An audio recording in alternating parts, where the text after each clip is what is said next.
Hello students. आज हम मुगल काल के दौरान जागीरदारी संकट के बारे में चर्चा करेंगे।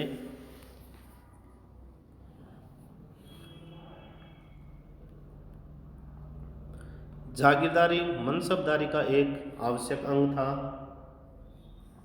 लेकिन हर मनसबदार जागीरदार नहीं होता था। कुछ को नगद वेतन दिया जाता था और हर जागीरदार मनसबदार नहीं होता था, क्योंकि कुछ को दान में भी जागीर दी जाती थी, जैसे कि मदद-ए-माश।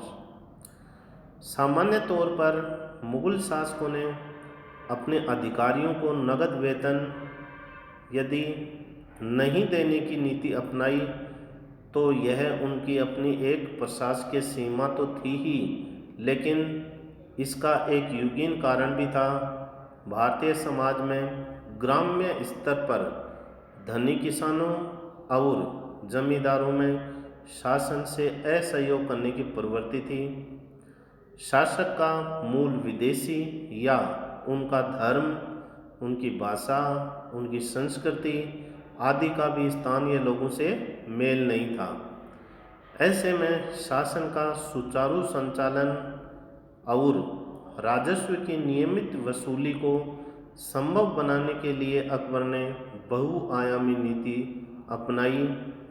एक तरफ तो राजस्व वसूली में जमींदारों की भागीदारी को उसने स्वीकार कर लिया और उन्हें शासन से जोड़ने के लिए अनुकूल राजपूत नीति, धार्मिक और सांस्कृतिक नीति भी अख्तियार की, ताकि शासन के विरोध के सामाजिक और सांस्कृतिक आधार को कमज़ोर कर दिया जाए। और फिर दूसरे स्तर पर शासकों ने जमींदारों से निपटने के लिए सैन्य शक्ति संपन्न प्रशासनिक व्यवस्था का नियमन किया, यानी कि उसने अपने अधिकारियों को सैनिक रूप में सक्षम बनाते हुए संबंध जागीर से राजस्व वसूली की जिम्मेदारी दे दी। यदि मुगलों के द्वारा वेतन के रूप में जागीर देने और प्रशासन की प्रमुखतया सैन्यवादी संरचना विकसित करने के कारण की तलाश की जाए तो वह इसी आधार पर विकसित हो रहा था। इसमें संकट का एक दौर अकबर के काल में आया, जिसका एक समाधान अकबर ने 1595 ईस्वी में निकाला। सवार व्यवस्था के स्त्रीकरण के माध्यम से पुनः शाहजहाँ के काल में एक संकट उभरा, जो उसके महाना व्यवस्था में दिखता है, जिससे एक समस्या के समाधान के लिए विकसित किया गया था, और यह समस्या थी जमा और हासिल के बीच फर्क की। यह फर्क राजस्व निर्धारण से प्रभावित था। दूसरे इस बात से प्रभावित है कि उस क्षेत्र में उत्पादन में वृद्धि करने की प्रवृत्ति नहीं रही और उत्पादन वृद्धि करने हेतु सरकार का कोई संस्थात्मक और संकल्पनात्मक प्रयास नहीं हुआ। उत्तराधिकार चूँकि वंशानुगत न होकर राज के उपहार माना जाता था, इसलिए बचत और निवेश की प्रवृत्ति के बजाय उपभोक्ता प्रवृत्ति को बल मिला। और फिर शासन ने कृषि भूमि के विस्तार के लिए जागीरदार और जमींदार के बीच परस्पर सहयोग की अपेक्षा रखी थी, लेकिन जमींदारों की शक्ति इस बात में निहित थी कि आबादी का अन्य क्षेत्रों में पलायन नहीं हो।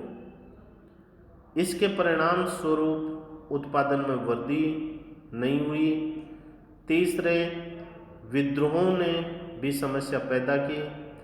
जहाँ जहाँ विद्रोह हुए वहाँ राजस्व वसूली की समस्या हुई, और यह धारा औरंगजेब के काल में और भी बढ़ी। चौथा, लगातार कृषि ने भूमि की उत्पादकता भी कम कर दी। जागीरदारी संकट का दूसरा आधार था मनसबदारों की आकार में वृद्धि। और संभावित जागीर के क्षेत्र में असमानुपातिक विकास। अकबर की तुलना में औरंगजेब के काल तक आते आते मनसबदारी के आकार में 8 गुना वृद्धि हो गई। साथ ही शाहजादों के मनसब में भी बहुत वृद्धि हुई, लेकिन क्षेत्र की वृद्धि कम हुई। इस असमान अनुपात ने बेरोजगारी को जन्म दिया। इस बेरोजगारी जैसी अवस्था में भी औरंगजेब जैसे शासक ने खालसा भूमि का विस्तार किया, जिससे बेजागिरी संकट को और गहरा कर दिया। दूसरी तरफ मनसबदारों में जागीर प्राप्त करने की होड़ उत्पन्न हुई, बल्कि विद्रोहों के कारण गैर जागीर प्राप्त करने की होड़ बढ़ी। इसकी प्रवृत्ति को खपी का एक अनार 100 बीमार उदाहरण से स्पष्ट करते हैं। परिणामतः शाहजहां के शिष्य महापद्धति में मुगल सैनिक आधार पर कमज़ोर पड़े। दूसरी बात यह कि जमा और हासिल के बीच उपजे फर्क ने जागीरदारों में जमींदारों से जबरन वसूली की प्रवृत्ति को बढ़ाया। इससे मुगल शासन की जो संरचना थी उसका पिरामिडीय अंतर्विरोध विद्रोह का कारण बन गया। ऊपर से औरंगजेब की धार्मिक नीति इस पृष्ठभूमि के कारण ज़्यादा घातक सिद्ध हुई, और जब औरंगजेब विद्रोहों का दमन नहीं कर सका तो इससे शासन की प्रतिष्ठा में भी कमी आई। कुल मिलाकर देखें तो मुगल साम्राज्य जो क्रमशः पावर, प्रोस्पेरिटी और प्रेस्टीज पर टिका हुआ था, तीनों खिसक रहा था। इसका तीसरा आधार अमीर वर्ग था, जिसमें जोर जागीर और गैर जागीर के मद्देनज़र उपजे प्रतिस्पर्धा ने प्रशासन के अन्य तत्वों को भ्रष्टाचार में लिप्त कर दिया। फलतः कदाचार उभर कर आया।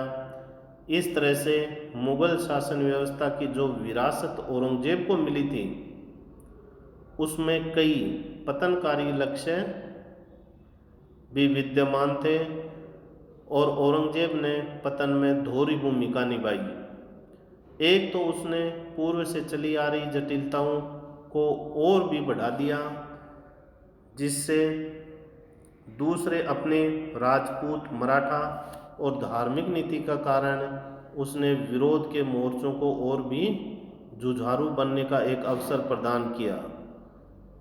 और इसके अतिरिक्त अकबर के काल में मुगलों की कमर की तलवार के रूप में काम कर रहे राजपूतों को अपने ही गर्दन पर चलने वाली तलवार के रूप में तब्दील कर दिया।